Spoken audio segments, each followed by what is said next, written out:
Y creo que nos quedamos en este ejemplo que resolvimos. Es este que estábamos haciendo.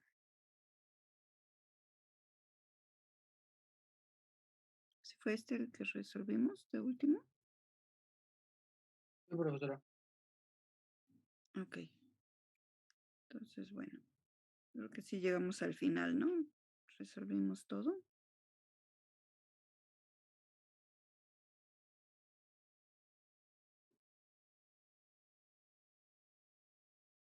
Entonces obtuvimos la constante de tiempo y mencionábamos que cuando tenemos circuitos, en este caso RL, para determinar la constante de tiempo es importante determinar la resistencia equivalente que ve el inductor. Entonces, no es simplemente alguna resistencia que esté conectada al inductor, sino todo lo que en realidad el inductor ve del circuito, cuál sería la resistencia que ve de todo el circuito. Entonces, decíamos que teníamos que encontrar, como en el caso de los circuitos equivalentes Thevenin, encontrar la resistencia Thevenin vista en las terminales del inductor. Entonces, quitamos el inductor y en nuestro circuito va a quedar con esas 2 terminales, y en esas terminales es que determinamos la resistencia equivalente, y con ello podemos determinar la constante de tiempo. Entonces, en este caso nos quedó una constante de tiempo de 4 microsegundos que sustituimos en la forma general de la corriente en el inductor. Bueno, en este caso nos pedían otra corriente, entonces ya teniendo la corriente en el inductor, aplicamos el divisor de corriente y obtuvimos la corriente que nos interesaba. Nos quedó de esa forma, si no me recuerdo. Y luego había que determinar también el voltaje en, en la resistencia R4, y bueno, fue simplemente la corriente por la resistencia R4 y obtuvimos el valor. Hasta aquí llegamos, si no mal recuerdo.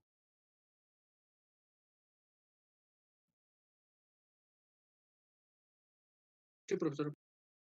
Ok, entonces decíamos que ahora vamos a iniciar con los circuitos RC, que ya habíamos visto algo, pero vamos a hacer algunos ejercicios. Entonces ahora vamos a trabajar con este circuito en el que nuevamente tenemos un interruptor que tiene 2 posiciones. En ambas está conectado, pero en la primera posición lo que estamos haciendo es conectar la fuente B1 al capacitor a través de la resistencia R1. Esto nos va a permitir cargar el capacitor, es decir, que almacene energía en forma de voltaje, y después decimos en el tiempo t igual a 0, el interruptor va a cambiar a la posición B. Lo que hace es entonces este interruptor es desconectar la fuente B1, y el capacitor ahora lo va a conectar a una red resistiva formada por R2, R3 y R4. Lo que vamos a encontrar como primer punto, decimos, es determinar el voltaje en el capacitor para cualquier tiempo después de la conmutación.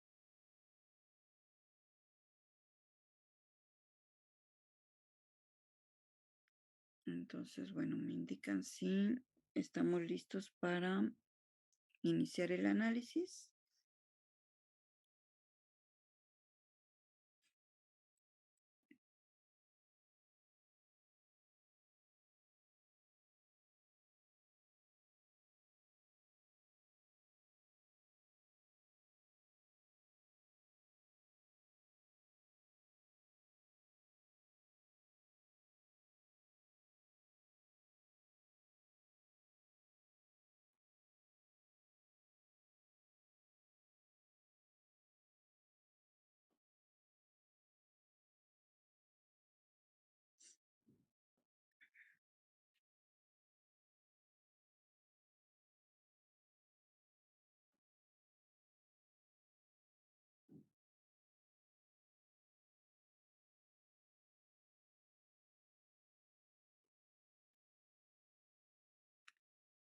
Bueno, entonces sabemos que para poder usar la respuesta natural debemos de conocer cuáles son las condiciones iniciales del capacitor.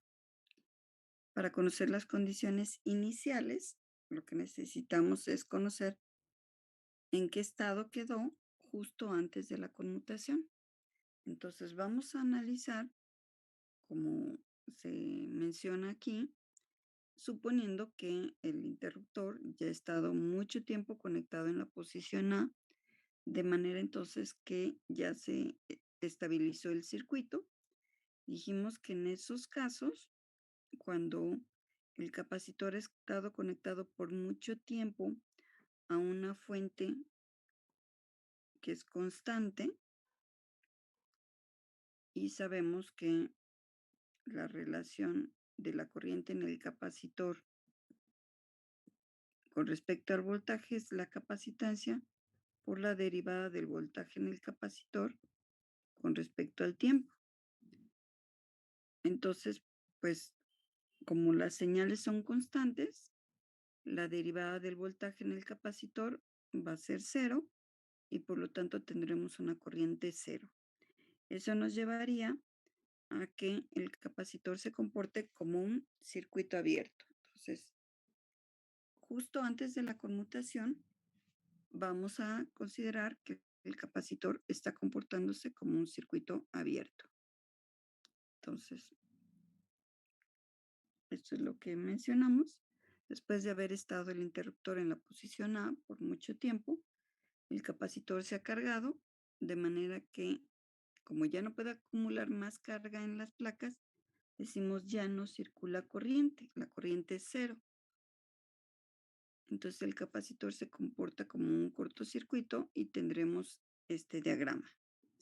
Aquí estamos viendo el interruptor conectado en la posición A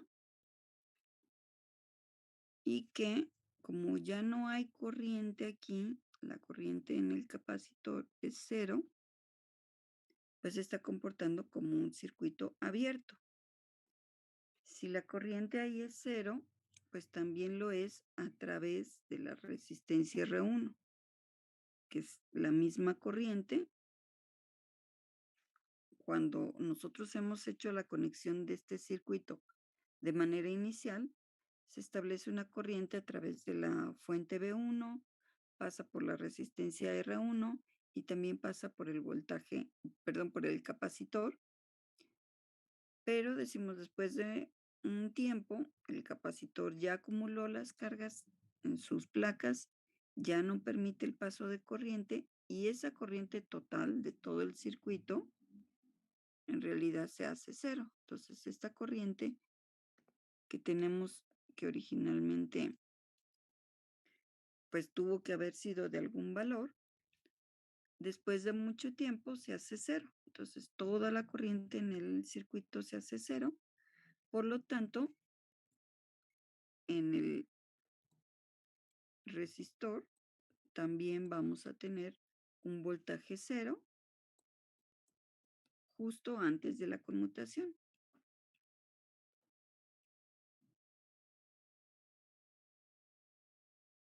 Esto nos lleva entonces a que el voltaje que vemos en las terminales del capacitor, perdón, sea el mismo que tenemos en las terminales de la fuente de voltaje.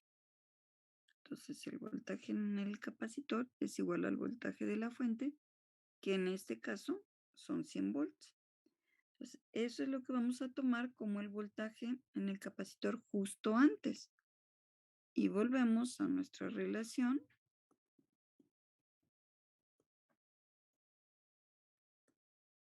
que nos dice que el voltaje en el capacitor no puede cambiar instantáneamente. Entonces, decimos, como esto, el diferencial de T no puede ser cero para hacer un cambio instantáneo, entonces lo que tenemos es que el voltaje en el capacitor justo antes de la conmutación se mantiene justo después de la conmutación. Decimos, por un pequeñísimo instante sigue siendo el mismo valor, ya después empezará a cambiar. Entonces, el tiempo que le llamamos después de la conmutación, el que lo denominamos cero más, vamos a tener el mismo voltaje en el capacitor. Entonces, cuando el interruptor cambia la posición B,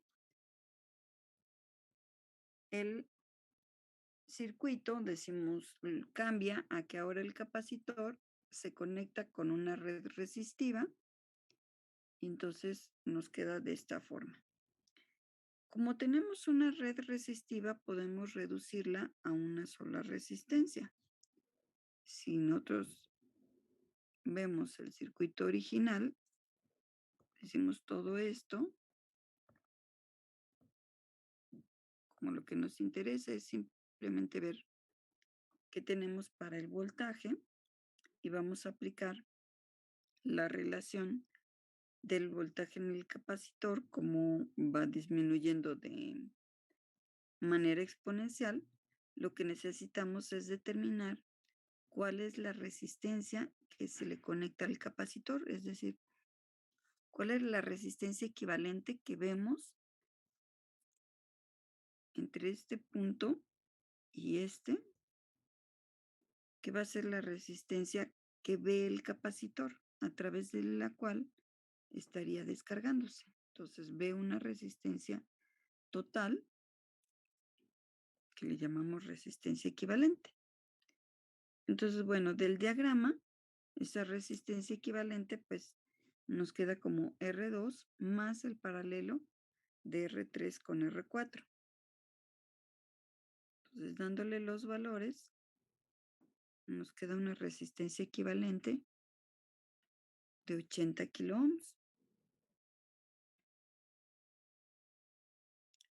Si vemos, esto es un circuito RC como el que analizamos originalmente, en el que eh, permitíamos la carga de un capacitor y después lo conectábamos en paralelo con una resistencia, o quedaba conectado con la resistencia en paralelo, para que a través de esa resistencia se empiece a descargar, es decir, a entregar la energía que tenía almacenada y entonces descargar ese voltaje.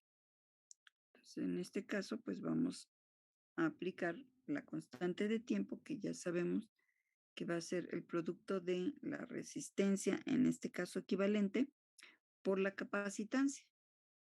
Entonces tenemos la constante de tiempo, es nuestra resistencia equivalente que encontramos, por eso lo que decía es importante determinar cuál es la resistencia equivalente que queda conectada al capacitor si es que tenemos una red resistiva.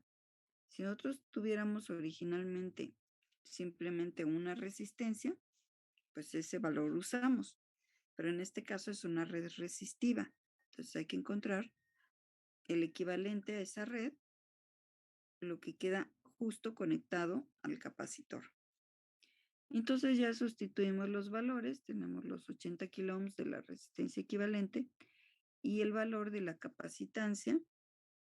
Entonces en este caso nos queda un valor de 0.04 segundos, o también podemos expresarlo como 1/25 segundos. Entonces, esta constante de tiempo es la que vamos a usar en la forma general de la respuesta natural a un circuito RC. Si recordamos, el voltaje en el capacitor para un tiempo t mayor o igual que cero, hablamos de un voltaje inicial y de una función exponencial que es e a la menos t entre tau, donde tau es nuestra constante de tiempo. Entonces simplemente hay que sustituir, decimos, en el voltaje inicial, sabemos o ya obtuvimos los 100 volts, y en la constante tau el 0.04 segundos, o lo que decimos 1/25 segundos. Entonces, sustituyéndolo, tendríamos lo que decimos, el voltaje inicial es un voltaje del capacitor evaluado en el tiempo cero, que en este caso, pues es justo después de la conmutación del interruptor. Pero ese valor, dijimos, es igual al que teníamos justo antes de la conmutación y en este valor encontramos que eran los 100 volts. Entonces, sustituyendo, nos queda el voltaje en el capacitor para todo t, decimos aquí está como una función de t,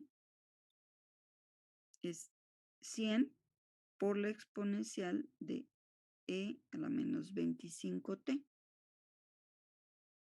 Lo podemos dejar también como e a la menos t entre 0.04 segundos o como está ahí, menos 25 por t. Cualquiera de las dos formas es correcta. Claro que en la sustitución pues es más sencillo manejar e a la menos 25t, entonces si quisiéramos ir evaluando para diferentes tiempos, pues va a ser más fácil sustituir en esta expresión que en la otra. Ujú. Y decimos, esta es la expresión para todo t mayor o igual que cero. Y coincide con lo que si nosotros evaluamos, por ejemplo, el voltaje en el capacitor en el tiempo cero, pues sería 100 por e a la menos 25 por cero. Esto es todo cero. E a la menos cero va a ser 1 y nos va a dar los 100 volts que efectivamente tenemos aquí, ¿no? Este voltaje justo después de la conmutación, que son los 100 volts.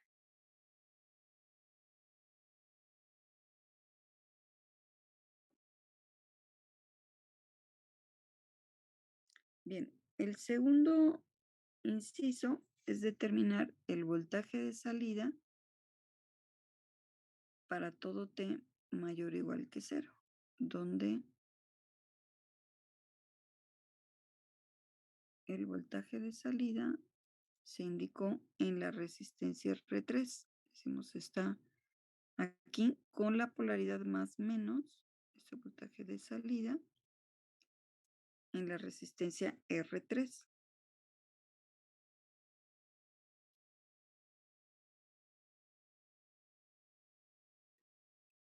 Obviamente, si nosotros vemos, bueno, voy a regresar acá, no sé si lo tengo allá.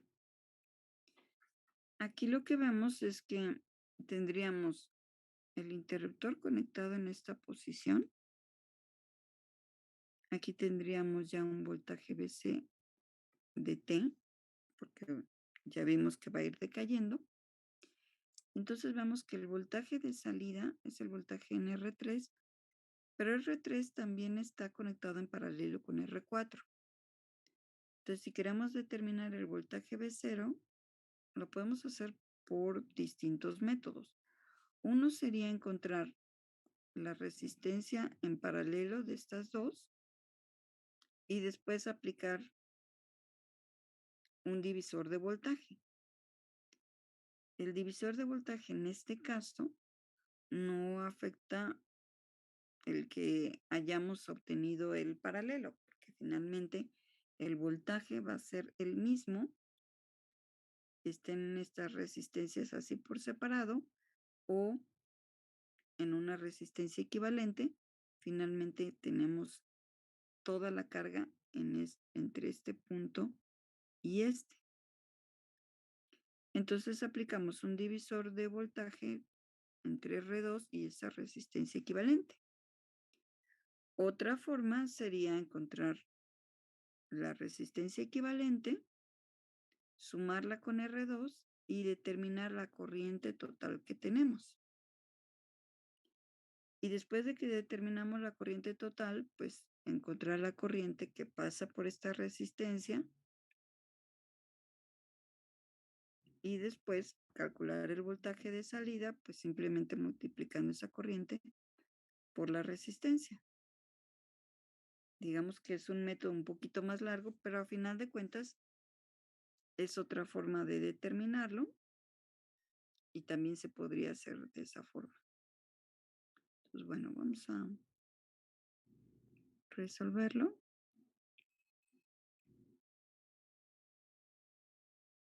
Entonces, tenemos el voltaje de salida para T mayor o igual que 0. Entonces, ¿qué decía? Este voltaje puede obtenerse por divisor de voltaje, lo que decía. La resistencia R3 está en paralelo con R4. Entonces obtenemos el voltaje en esa resistencia, tomándolo entre la suma de R2 y el paralelo y ese paralelo, dándole los valores de R3 y R4 en paralelo, que son 48 kilo ohms, y a esos 48 kilo ohms le sumamos la resistencia R2, nos da 80 kilo ohms, y eso pues lo multiplicamos por la función. Observar aquí que tenemos que sustituir por la función del voltaje del capacitor. Y la función del voltaje del capacitor es todo, es los 100 volts por E a la menos 25T, porque ahí es donde está la forma en que va cambiando con el tiempo, es decir, la dependencia con el tiempo. Obviamente aquí estos se eliminarían, realmente nos quedaría 48 entre 80 por los 100 E a la menos 25T. Entonces el voltaje de salida, ya tomando el resultado, nos da de 60 por E a la menos 25T volts. Entonces vemos que el voltaje en la resistencia R3 pues va a tener lo que esperábamos, un voltaje que va a ir decayendo en el tiempo. Si nosotros calculamos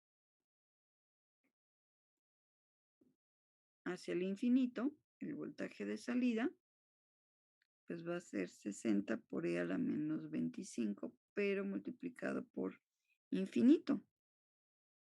Y esto pues es simplemente una exponencial de infinito, es una exponencial negativa, por lo tanto va a tender a cero.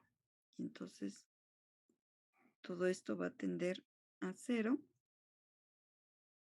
que es lo que esperamos, que el voltaje en el capacitor va a empezar a mandar potencia hacia las resistencias, en general a las tres resistencias, pero sobre R3 pues va a ir decayendo el voltaje que tiene y por lo tanto va a llegar el momento en que ya no tengamos voltaje en R3 porque en el capacitor tampoco tenemos ya voltaje. Obviamente aquí vemos una fracción nada más de los 100 volts que tenemos en el capacitor. Es decir, que cuando nosotros evaluemos para el voltaje en el tiempo cero, pues tenemos también 60 por E a la menos 25 por cero, que va a ser cero. La exponencial de E a la menos cero va a ser 1 y tendremos 60 volts. Entonces, el voltaje en la resistencia R3, que decimos es el mismo que en R4, va a iniciar en el tiempo cero o cero más, siendo estrictos, justo después de la conmutación, empieza en un voltaje de 60 y después va decayendo. Entonces, para el voltaje en R3, tendríamos un voltaje inicial de 60 volts y después esto irá decayendo, decayendo hasta el cero para algún tiempo t que consideramos infinito.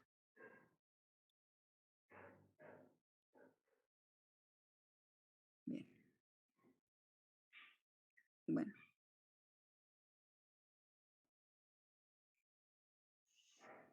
En este caso, lo que estamos aquí mencionando es que para la resistencia, antes de la conmutación, recordar que el circuito, el capacitor estaba desconectado de la red resistiva. Teníamos la fuente, una resistencia, el interruptor aquí y el capacitor acá. Y la otra parte del circuito estaba desconectado. Y en la otra parte del circuito no hay ninguna fuente de energía. Por lo tanto, efectivamente, antes de la conmutación, el voltaje en esta resistencia R3, que le llamamos V0, pues es igual a cero. Sin embargo, ya calculamos para este tiempo t igual a cero, es decir, justo después de la conmutación, el voltaje en la resistencia R3 cambia de 0 a 60. Dijimos, en las resistencias sí podemos tener cambios inmediatos, instantáneos de voltaje, no así en los capacitores.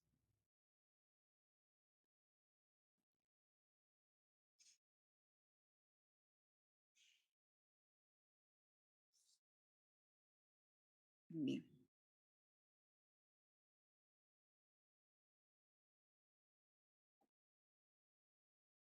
Ahora, el otro punto es la corriente I0 de T para T mayor o igual que cero, que en el diagrama, aquí tenemos la corriente I0 de T en la resistencia R4.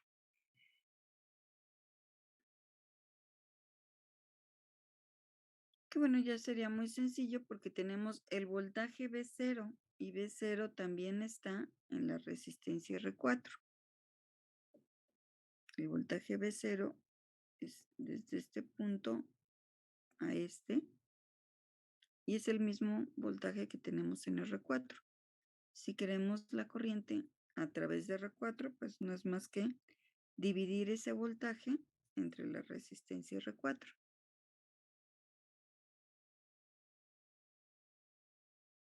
Entonces, en la resistencia R4, que es de 60 kiloohms, también tenemos el voltaje V0 de T.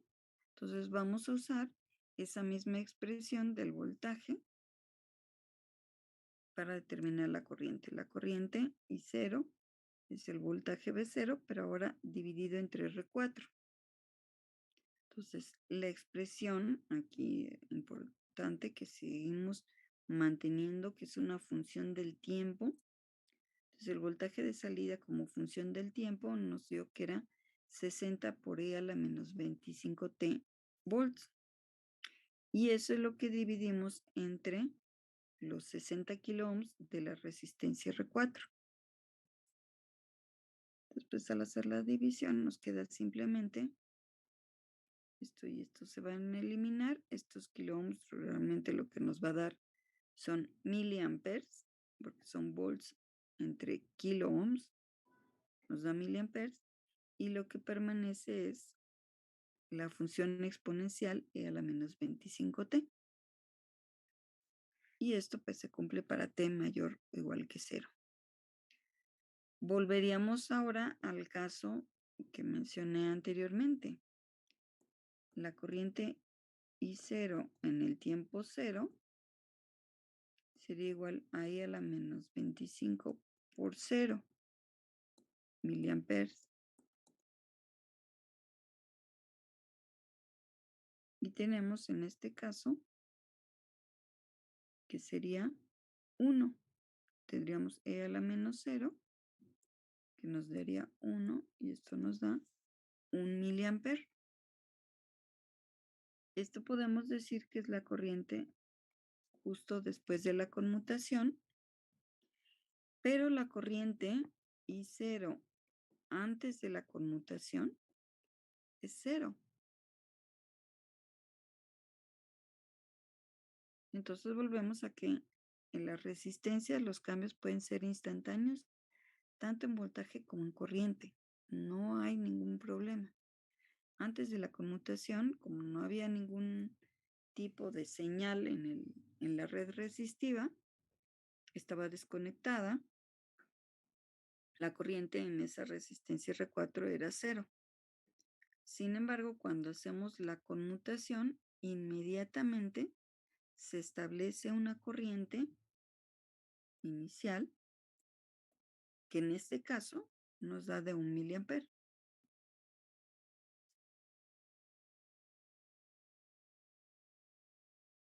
¿Queda claro este ejemplo?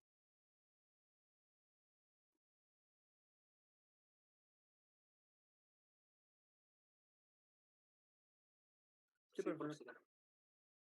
Ok. Entonces, bueno, es que mencionaba, la corriente antes de la conmutación es cero y después de la conmutación cambia a 1 miliamper. Tanto corrientes como voltajes en las resistencias pueden cambiar de manera instantánea sin ningún problema.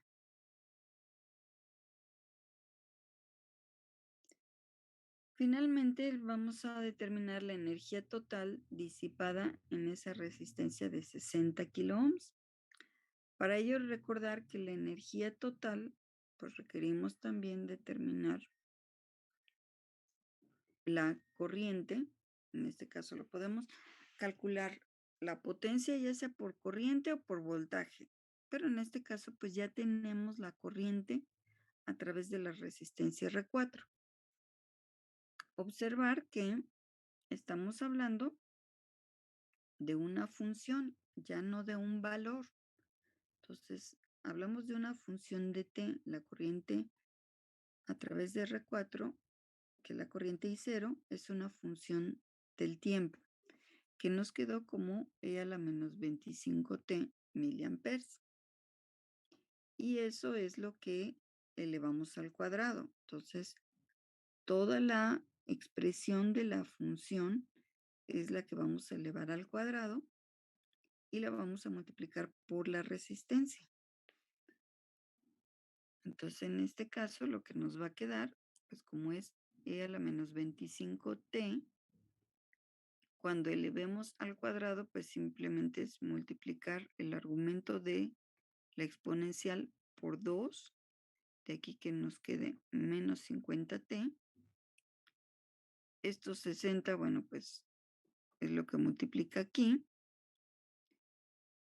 Aquí tendríamos miliamperes, es decir, 10 a la menos 3, pero al cuadrado. Y aquí tenemos 10 a la 3, por lo tanto nos quedan 10 a la menos 3, que son los miliwatts. De ahí que nos queden en términos de miliwatts. Entonces, observar que en este caso, bueno, aquí lo que decía, en algunas cosas podemos obviar, que depende del tiempo, está indicado con minúsculas. Es una función del tiempo. En realidad lo que estamos encontrando primero es la potencia instantánea en R4 y nos queda que es una función del tiempo. Al quedar con una exponencial, es decir, con alguna función del tiempo, nos está quedando una potencia instantánea, es decir, que cambia con el tiempo, que podemos evaluar en algún punto, nos va a dar un valor y de manera general, cuando evaluemos en otro punto, nos va a dar otro valor. Entonces, ya teniendo la potencia, recordar que ya podemos calcular la energía a través de la integral de la potencia. Entonces, tenemos la energía en la resistencia R4, va a ser integrar desde 0 a t, porque es donde estamos haciendo la conmutación en el tiempo cero, y lo que queremos dejar en términos del tiempo para que, si nos interesa determinar la energía en algún instante en particular, simplemente evaluamos tomando ese valor. Pues en este caso, lo que tenemos es la potencia instantánea, es esto, 60 por e a la menos 50t por 10 a la menos 3 por los miliwatts que se están considerando. Y lo integramos con respecto al tiempo. Obviamente el 10 a la menos 3 es una constante, el 60 también es una constante, entonces realmente lo que nos queda es integrar e a la menos 50t de t, y lo demás pues es constante. Ahora bien, cuando integramos, entonces nos va a quedar por ahí una constante, dado el argumento de la exponencial, nos va a quedar alguna constante que, bueno, ya cuando multiplicamos 60 por esta constante, 10, 10 a la menos 3, aquí está. Entonces nos queda menos 1.2.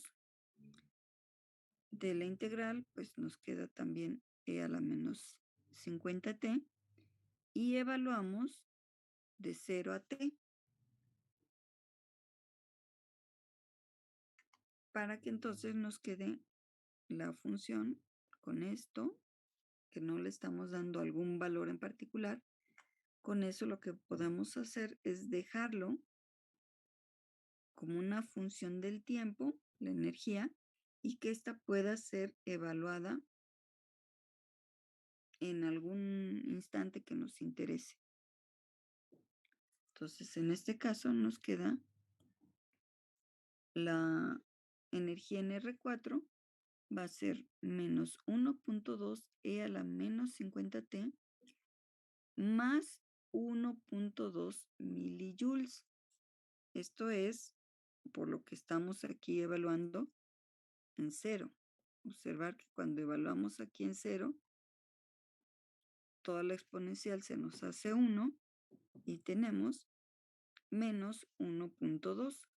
De ahí que nos quede este 1.2, obviamente con el signo menos porque es evaluado de 0 a t, que nos queda t menos el 0, ¿no? Es decir, evaluando en el tiempo t menos la evaluación en el tiempo 0. Y como es negativo y negativo, por eso nos queda positivo.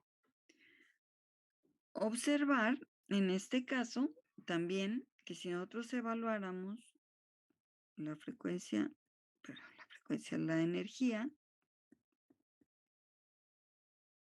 en R4 en el instante 0,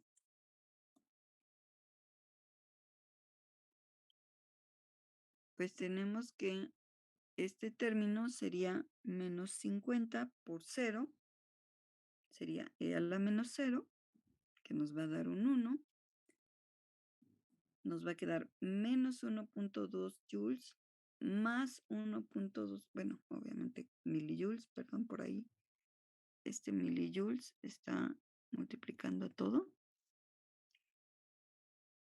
Me faltó ese paréntesis porque si no pareciera que el primer término no tiene milis. Entonces, menos 1.2 más 1.2 sería 0 y tenemos una energía 0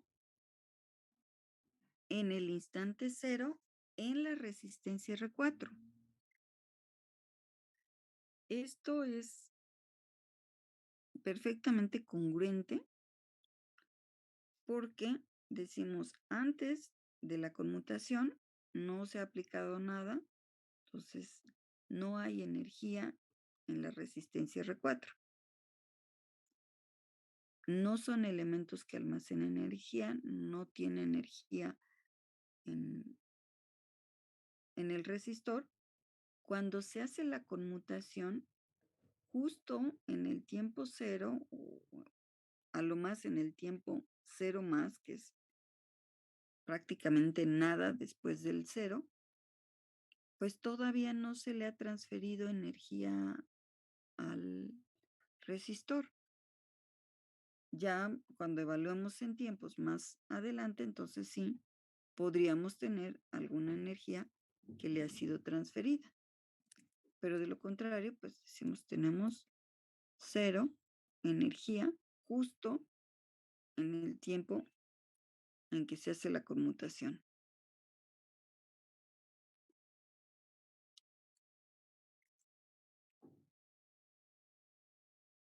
Ahora, ¿qué tenemos para la energía al infinito?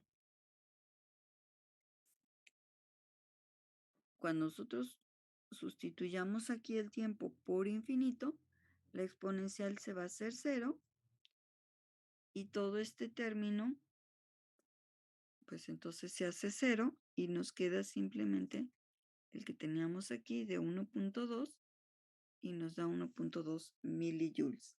Quiere decir entonces, en este caso, lo que esperábamos.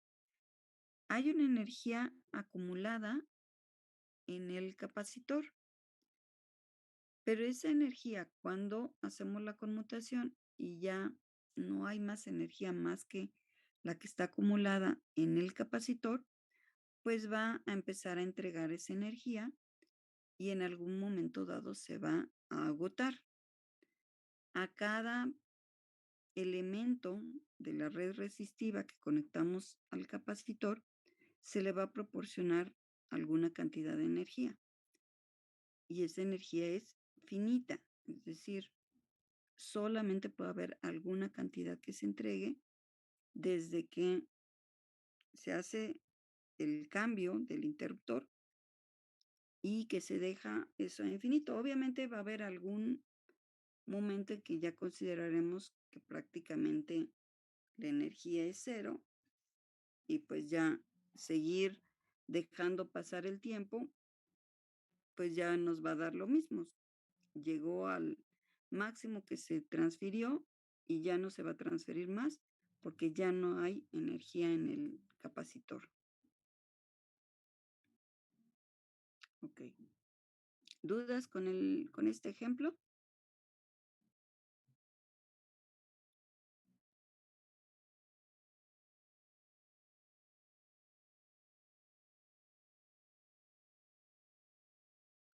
Ok, entonces continuamos y ahora vamos a analizar para este circuito que contiene una fuente dependiente en el circuito cuando se hace la conmutación.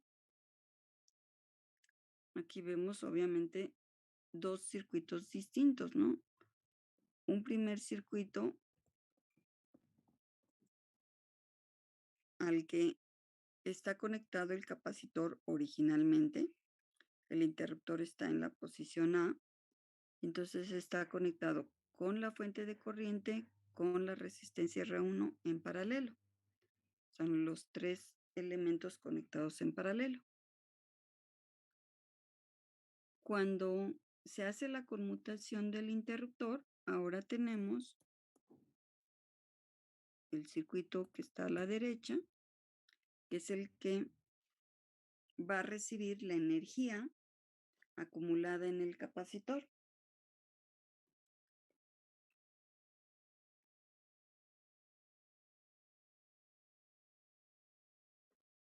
Obviamente, antes de la conmutación, observar lo que decimos. Aquí tenemos en este circuito de la derecha una sola fuente dependiente. Esta fuente depende del voltaje Vx, pero este voltaje Vx que está en R3, pues es cero porque no hay ningún otro tipo de fuente de energía para que exista un voltaje ahí.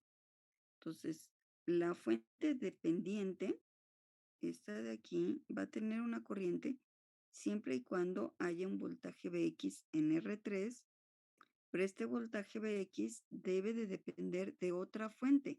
No va, no puede salir de aquí, de decir, es que va a tomar su energía, el voltaje Vx va a depender de la fuente Y. No, porque decimos, primero debe de existir un valor para la variable de control y después entonces se establece el valor de la fuente dependiente, ya sea una corriente, un voltaje, el que sea, ¿no? Entonces, bueno, lo que queremos es determinar precisamente ese voltaje Vx para todo t mayor o igual que cero. Decimos, antes de la conmutación, sabemos que Vx es cero para todo t menor que cero. Decimos, no hay nada conectado ahí, no hay ningún otro tipo de fuente, entonces no existe voltaje en R3. Entonces, bueno, ya sabemos, tenemos que evaluar. La primera etapa es antes de la conmutación. Entonces, antes de la conmutación, nuestro circuito, el interruptor está conectado en esta posición.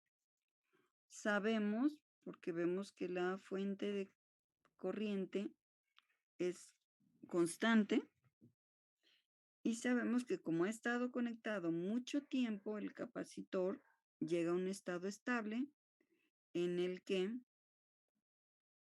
ya su voltaje es una constante y por lo tanto su derivada es cero, y al ser su derivada cero, pues sabemos que la corriente en el capacitor es cero. Y si la corriente en el capacitor es cero, se comporta como un circuito abierto. Pero el voltaje en el capacitor ahí está presente. Decimos, hay un voltaje en las terminales, pero no fluye corriente a través del capacitor. Entonces, si no fluye corriente a través del capacitor, esta corriente de la fuente que viene aquí, al comportarse como un circuito abierto, ya no permitir el paso de corriente, toda la corriente I se va por la resistencia R1. Pero al circular en ese sentido, el voltaje en la resistencia R1 se establecería de esta forma. Y aquí es importante que nosotros conservemos la polaridad que se indica en el capacitor, de cómo se va a medir el voltaje en el capacitor. Porque lo que veremos aquí entonces, dado que las terminales del capacitor están conectados a estos dos nodos y en estos nodos está la resistencia R1, entonces el voltaje del capacitor antes de la conmutación es el voltaje que tenemos en la resistencia R1. Pero este voltaje tiene esta polaridad, dado la forma en que está circulando la corriente. Entonces aquí es lo que tendríamos. El voltaje en el capacitor sería menos, decimos, estamos invirtiendo, es la resistencia R1 por la corriente I.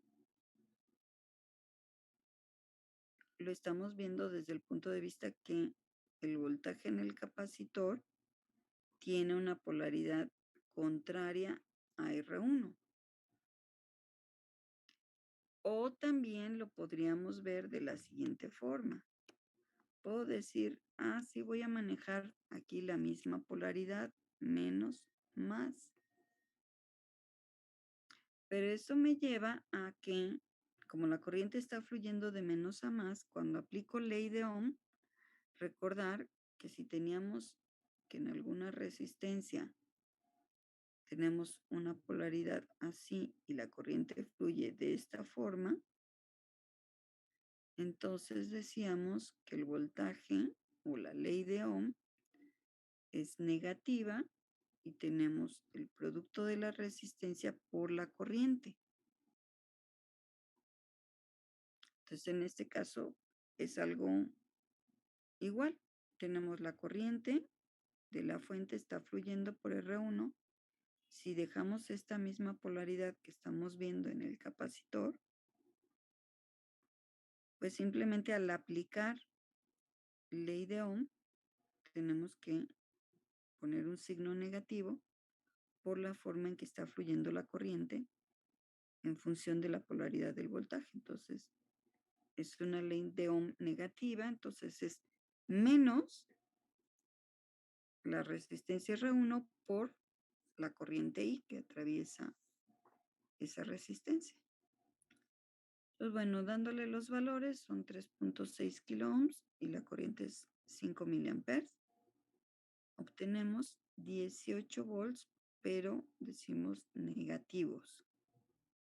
Es decir, en el voltaje visto en el capacitor, estaríamos viendo menos 18 volts con la polaridad que se indica, ¿no? Si lo medimos con la polaridad que se indica en el diagrama, estaríamos midiendo menos 18 volts. Bien, entonces este es nuestro voltaje antes de la conmutación. ¿Qué sabemos que va a ser nuestro voltaje inicial después de la conmutación? Es decir, este voltaje va a ser después de la conmutación, el voltaje en el capacitor sigue igual, ¿no?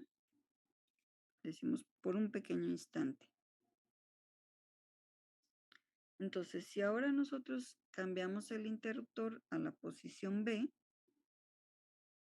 ya lo cambiamos para acá, se desconecta la fuente de corriente y nos queda ahora el capacitor con lo que decía de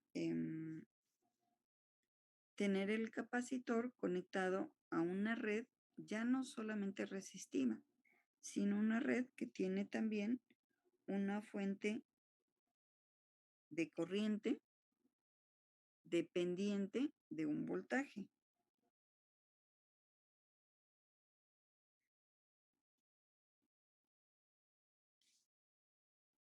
Entonces ese sería el circuito que nos quedaría.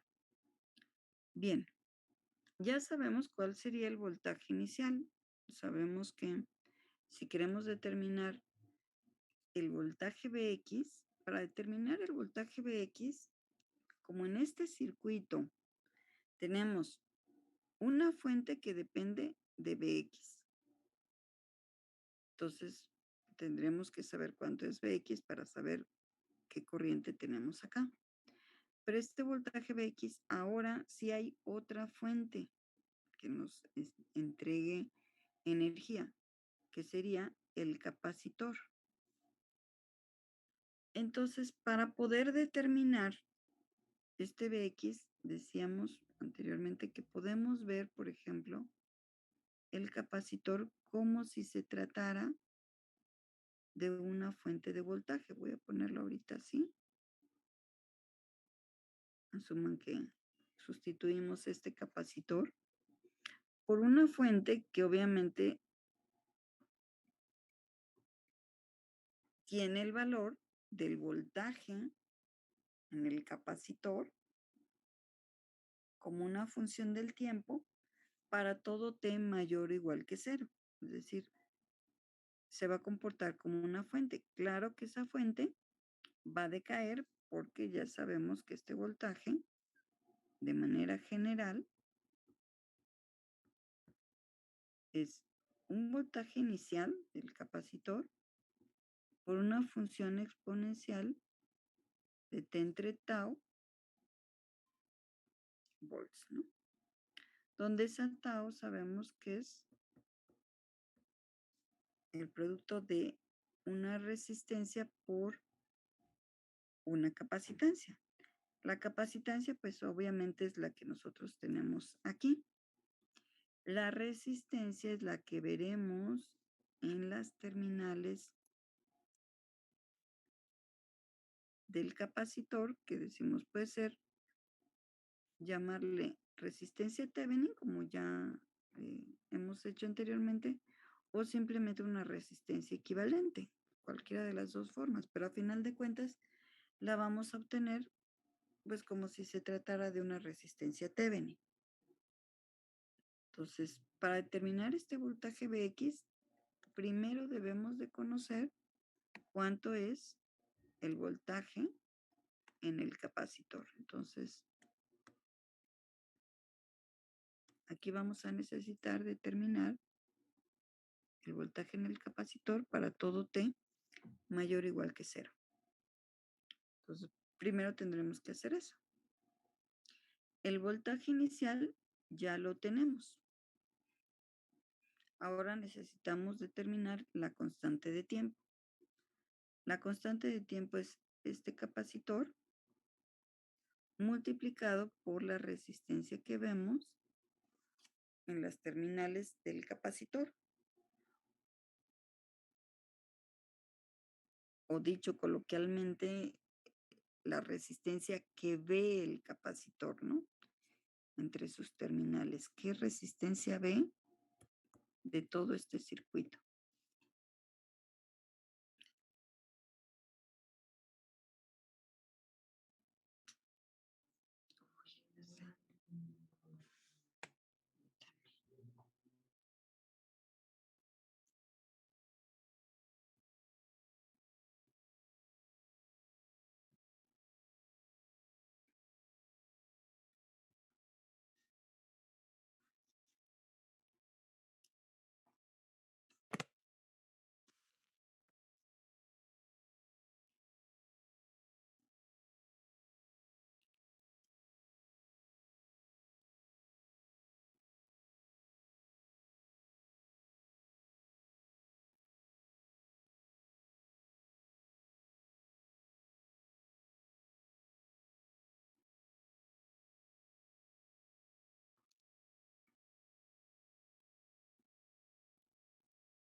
Esto lo hemos hecho.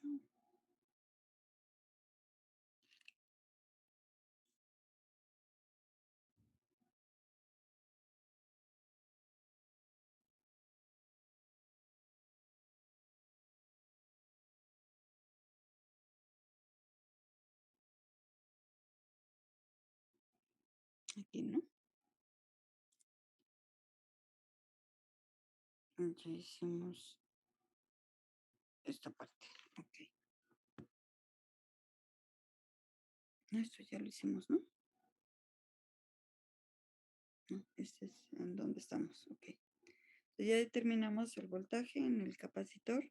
Antes, ahora lo que necesitamos es determinar la resistencia, ¿no? Entonces, decimos la forma general para el voltaje, para poder determinar el voltaje Vx, necesitamos determinar el voltaje en el capacitor. Y el voltaje en el capacitor, ya habíamos dicho, es un voltaje inicial por E a la menos T entre tau. Ya tenemos ese voltaje inicial que nos dio de menos 18 volts. Y ahora lo que necesitamos es determinar la constante de tiempo.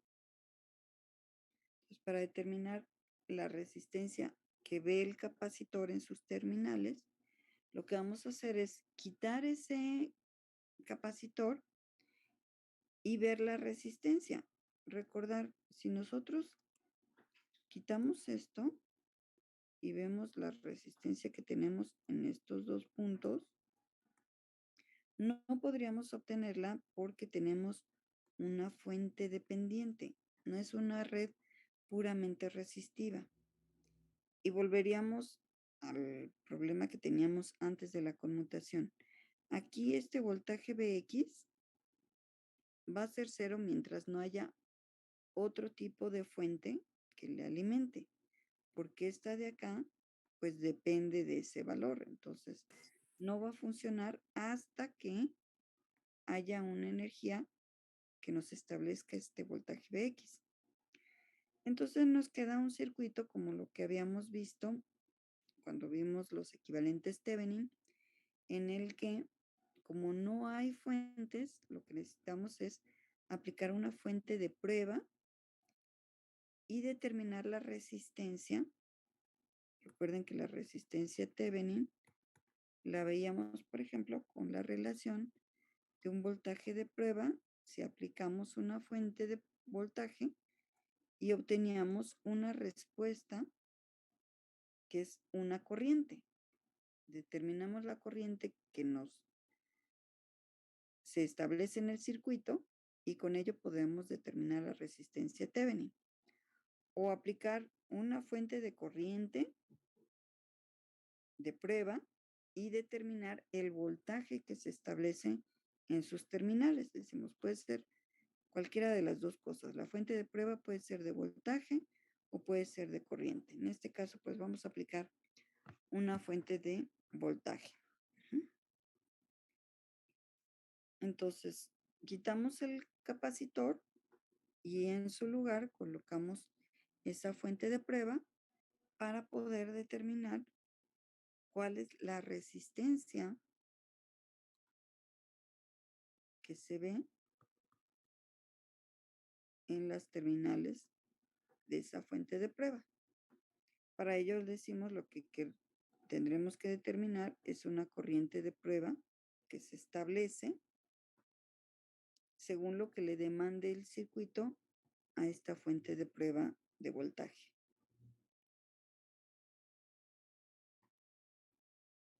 Entonces, lo que tendremos si aplicamos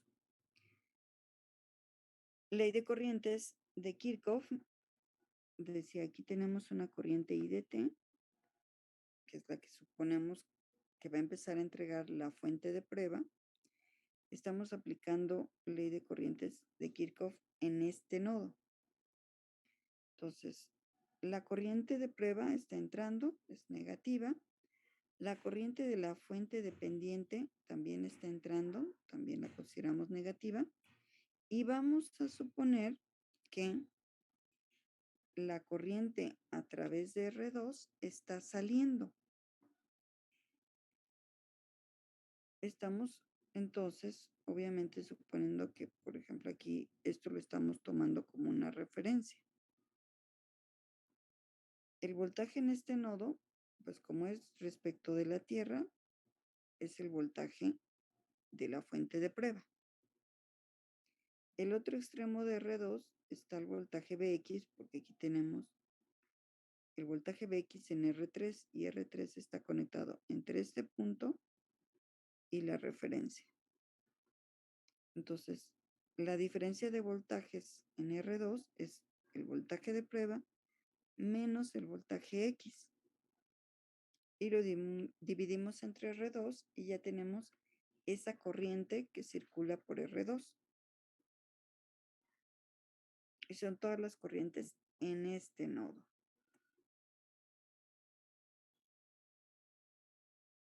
Entonces, igualamos a cero la ley de corrientes de Kirchhoff. Lo que nos interesa es determinar la corriente de prueba. Entonces, vamos a hacerlo.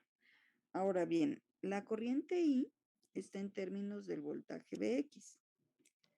Entonces, la corriente I es 250 por 10 a la menos 6 Bx, que sería igual a Bx entre 4 kiloohms. Ese 250 por 10 a la menos 6, recuerden que tendría unidades de Siemens, es decir, serían 250 por 10 a la menos 6 Siemens por el voltaje Bx. Estos 250 por 10 a la menos 6 equivale a 1 entre 4 kiloohms. Por eso ese 1 entre 4 kiloohms multiplicando a Bx nos da este término. Y luego de este otro, pues tenemos menos Bx entre R2, que R2 vale 20 kiloohms. BT entre R2 es algo conocido, entonces lo pasamos del otro lado y aquí me falló un signo. Aquí va un signo menos. Porque está, no, estoy pasando todos los otros del otro lado. Por eso no me está quedando positivo aquí. Realmente esta y esta los estoy pasando del otro lado. O los dejo ahí y multiplico después todo por -1, ¿no? Entonces sí queda positivo.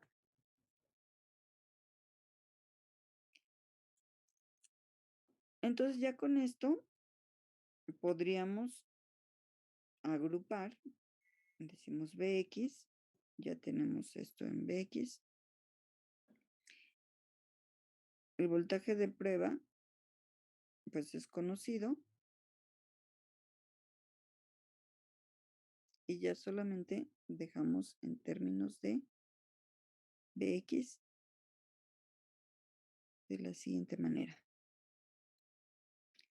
Tenemos aquí multiplicando, lo que nos conviene es multiplicar toda la ecuación por 20 kiloohms.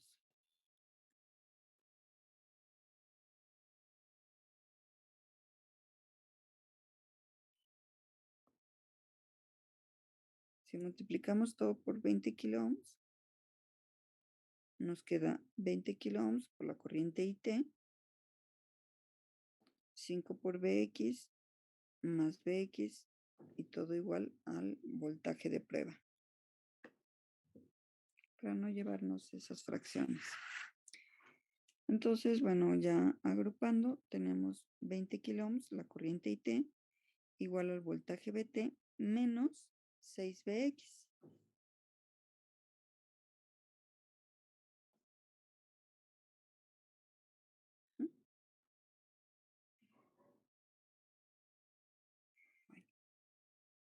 Ahora bien, necesitamos otra ecuación para poder resolver, porque tenemos de incógnitas la corriente IT y el voltaje Bx. Entonces, la otra es poniendo la ecuación en el otro nodo y tendríamos el voltaje Bx dividido entre las resistencias que están conectados en ese nodo, 1 entre R2 más 1 entre R3. El otro extremo de R2 está el voltaje BT. Aquí tenemos el voltaje T o de prueba entre R2. El otro punto de Bx pues es el que tomamos como referencia, entonces no hay nada que restarle. Y tenemos la corriente I que está saliendo del nodo.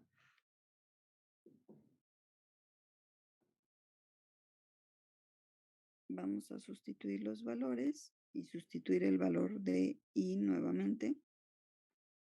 Entonces, Bx por 1 entre 20 kiloohms más 1 entre 5 kiloohms. Esto que tenemos aquí de la corriente I, que lo que decía es Bx entre 4 kiloohms, y este término lo pasaríamos del otro lado, y es BT entre R2, que es BT entre 20 kiloohms. Ahí está. Bueno, nuevamente nos conviene multiplicar por 20 kiloohms.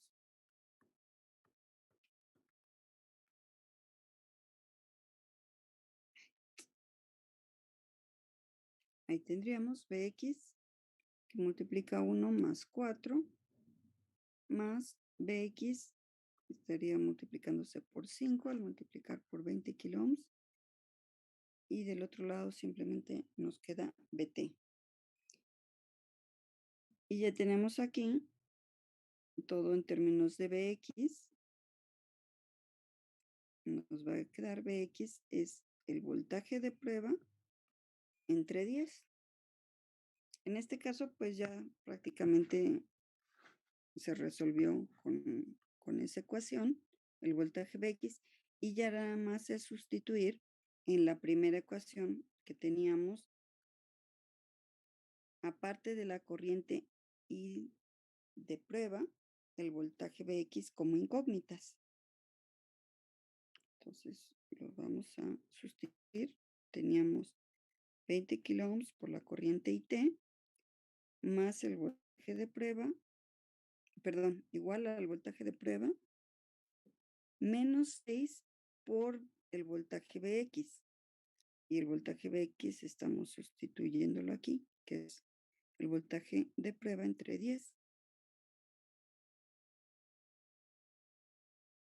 Entonces esto nos queda de esta forma: 10 menos 6 entre 10. Tenemos aquí voltaje de prueba y voltaje de prueba. Estamos factorizando.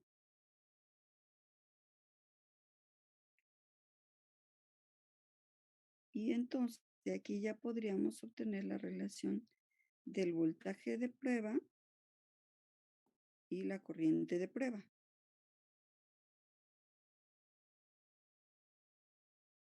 Tenemos ya el voltaje de prueba entre la corriente de prueba, que es nuestra resistencia Thevenin, va a ser los 20 kiloohms multiplicado por 10, serían 200 entre 4, nos da 50 kiloohms. Otra vez.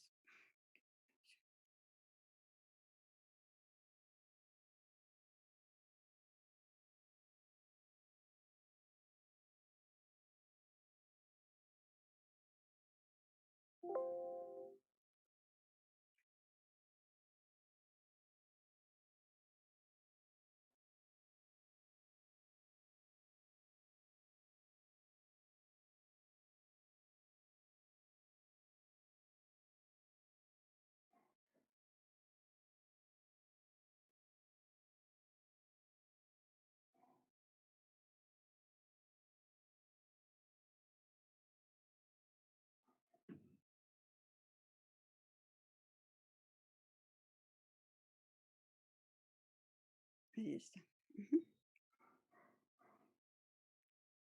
Ya teniendo la resistencia, entonces ya podemos calcular la constante de, decimos, esta resistencia es la que ve el capacitor. Entonces, la constante de tiempo es que da esta resistencia Thevenin, que son 50 kiloohms, por la capacitancia de 0.8 microfarads, nos da una constante de tiempo de 40 milisegundos, y eso es lo que sustituimos en la forma general, la solución general, que en el capacitor, que es, decíamos, el voltaje inicial, que nos dio de menos 18 volts, por E entre la constante de tiempo de 40 milisegundos. Aquí me faltó volts. Y eso, bueno, lo que decía, esos 40 milisegundos los puedo dejar así o tomarles el inverso, que en este caso nos quedarían de menos 25T. Ahora bien, ese es el voltaje en el capacitor. Lo que queremos es determinar el voltaje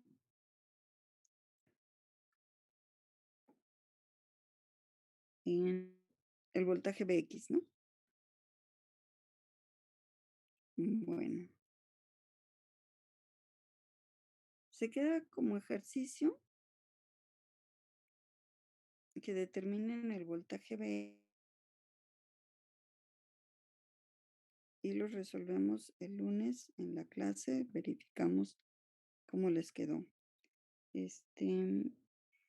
Por hoy, aquí voy a detener la clase.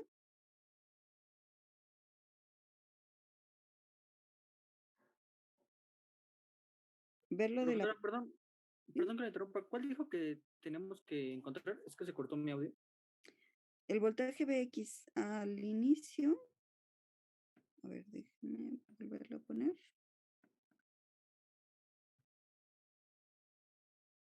Al inicio del problema se indicaba el voltaje Bx este de aquí, y decía que el voltaje Vx forzosamente tenemos que, a ver, aquí está. Para determinar el voltaje Vx, forzosamente tenemos que conocer el voltaje en el capacitor. Por eso primero hicimos determinar el voltaje en el capacitor.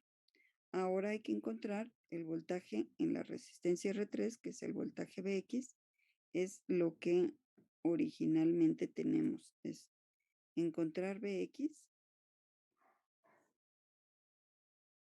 Entonces ya tienen el voltaje en el capacitor, en el circuito después de la conmutación. Aquí, esto ya lo tenemos.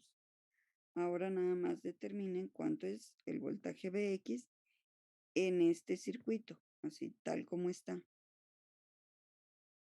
sabiendo que ya conocen este voltaje.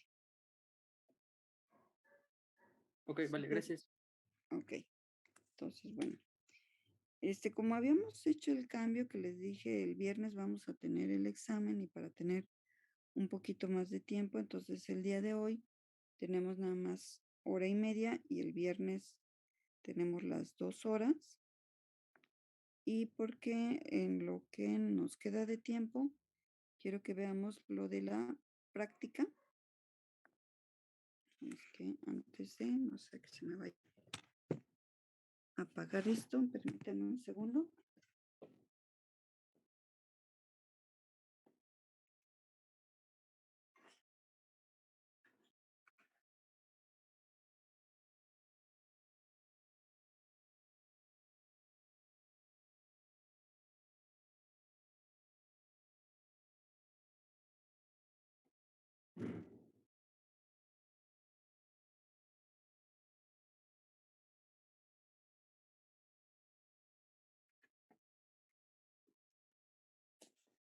Entonces, vamos a verla.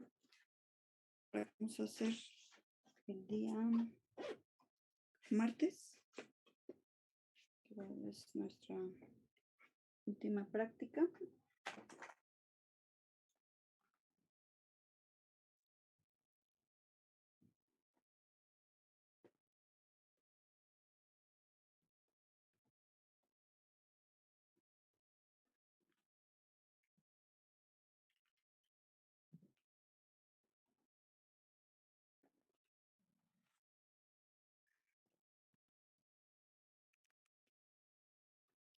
Entonces,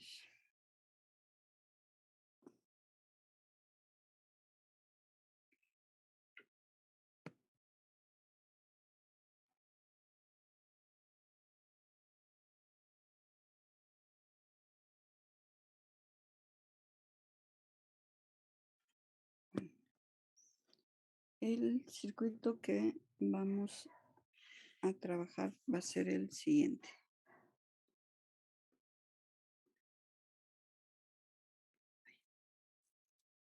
Perdón.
Entonces, bueno, este va a ser el circuito. El voltaje B1 es un voltaje directo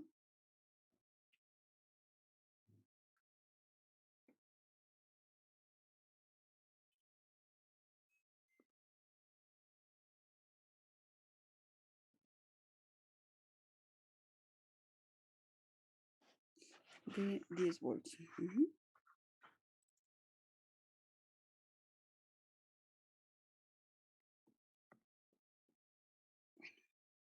Voy a poner. El voltaje BI es un voltaje de la forma Bm seno de omega t, es decir, es una función senoidal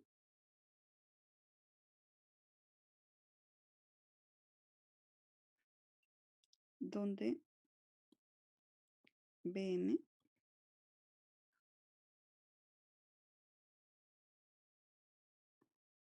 tiene un valor de 3 volts.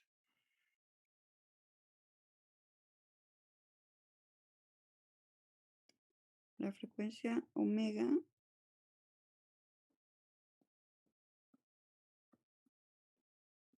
en realidad lo que decimos es una frecuencia angular que su equivalencia con frecuencia lineal es 2πf. En realidad, esto es meramente de definición. En realidad no vamos a trabajar mucho con la cuestión de la frecuencia y demás, pero es nada más para que lo tengan como referencia de qué se refiere. La frecuencia que vamos a utilizar es de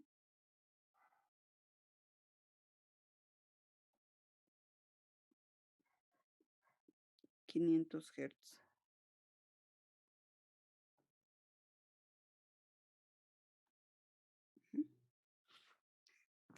Bueno, entonces, obviamente esto, lo que nos estamos refiriendo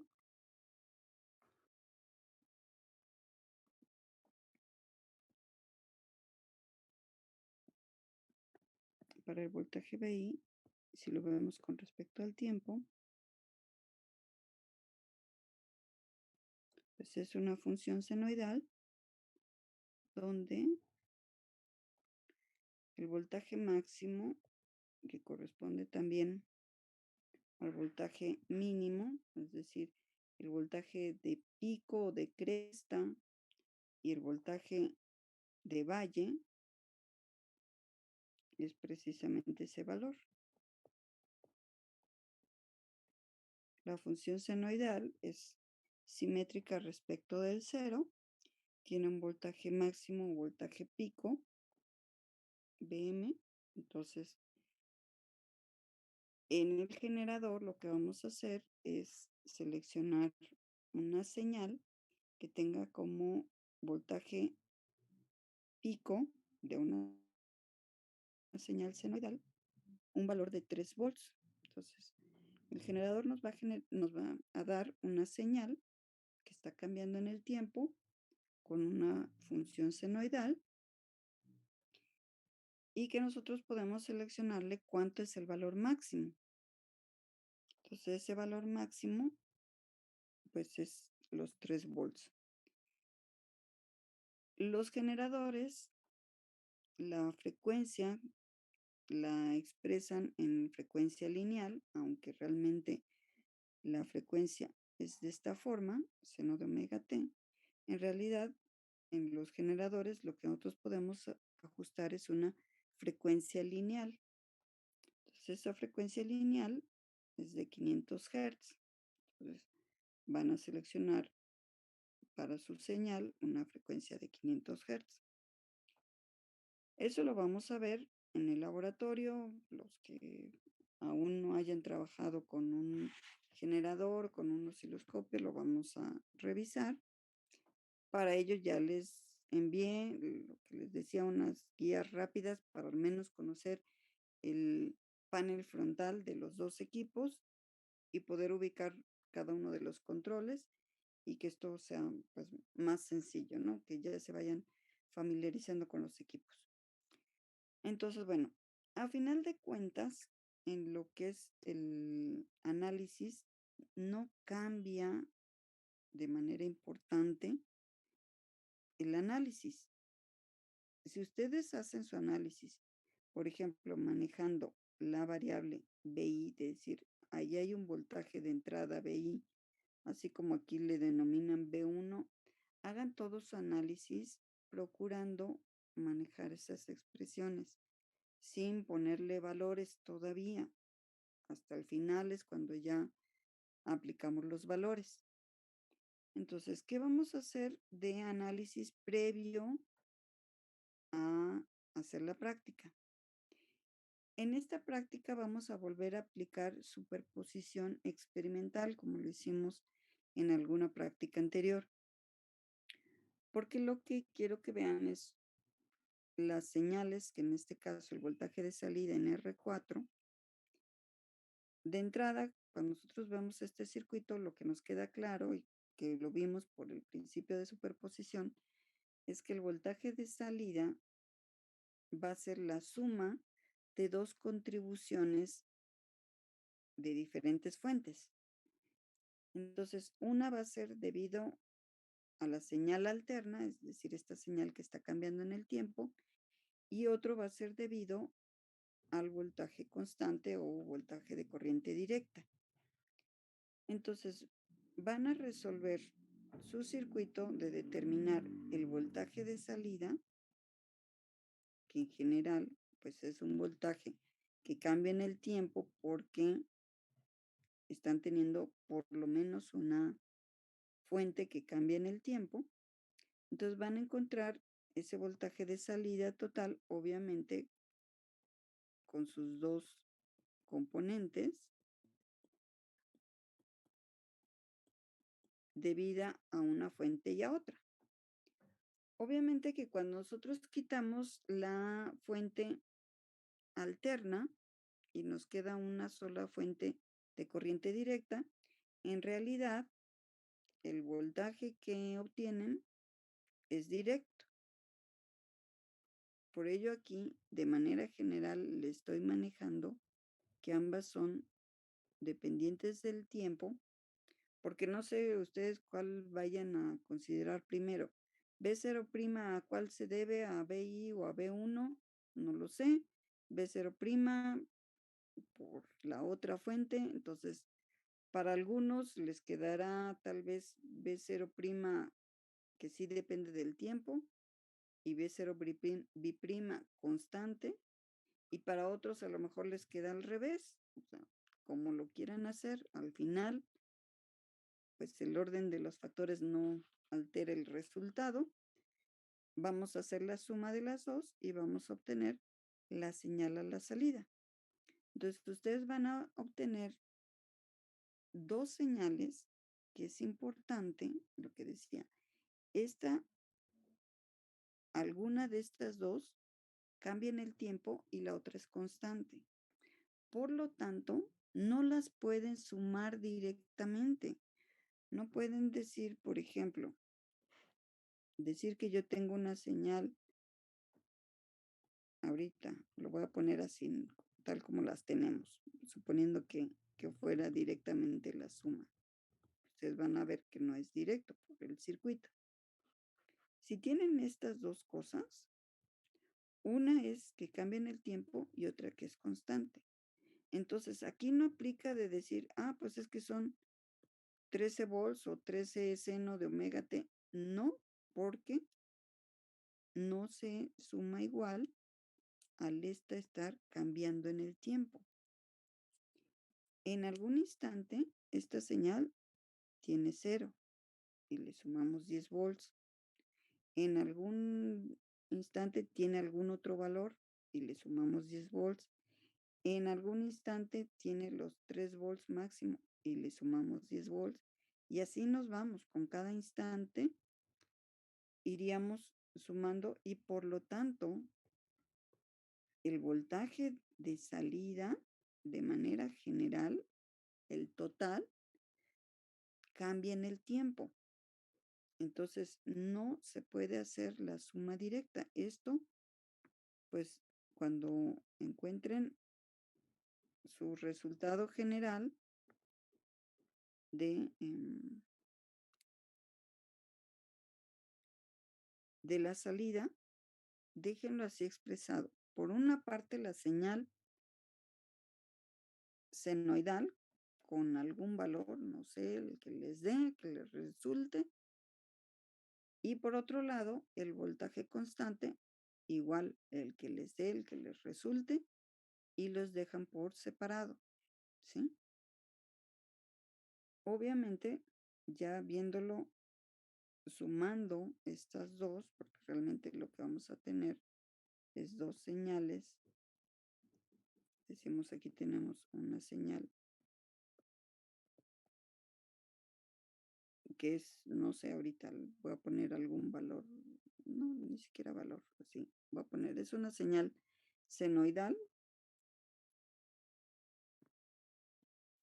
y otra que es constante.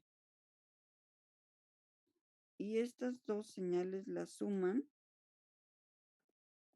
y pues les debe de salir alguna señal y ustedes verán qué pasa con esta señal cuando le sumamos un valor constante en todos los instantes. Y eso obviamente pues también lo vamos a ver en el laboratorio. Lo que les decía, van a aplicar el principio de superposición experimental obteniendo un voltaje de salida que se deba a la señal senoidal y un voltaje de salida que se deba a la corriente directa, al voltaje de corriente directa. En el osciloscopio van a ver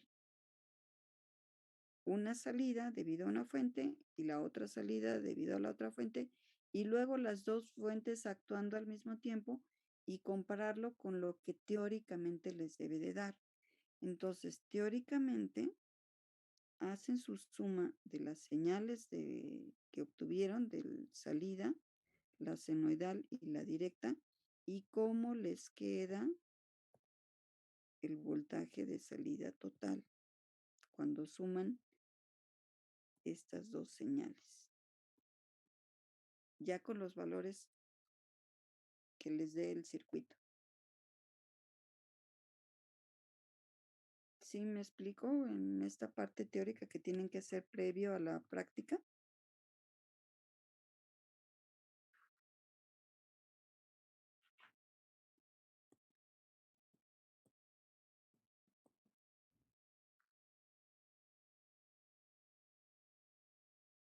A final de cuentas, esto es sumar punto a punto, ¿no? Decimos, aquí tengo cero y aquí tengo algún valor.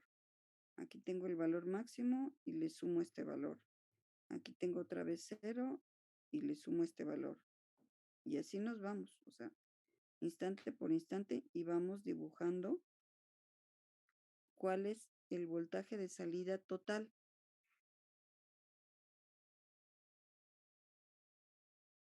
para que vean qué es lo que deberían de obtener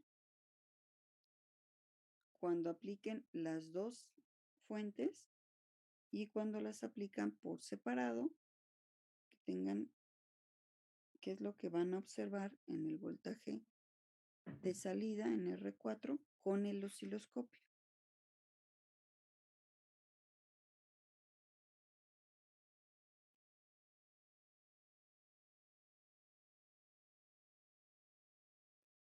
¿Dudas?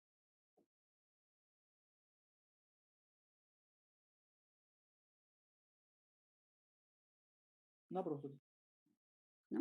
Ok, entonces aquí le dejaríamos el día de hoy. Nos vemos el viernes.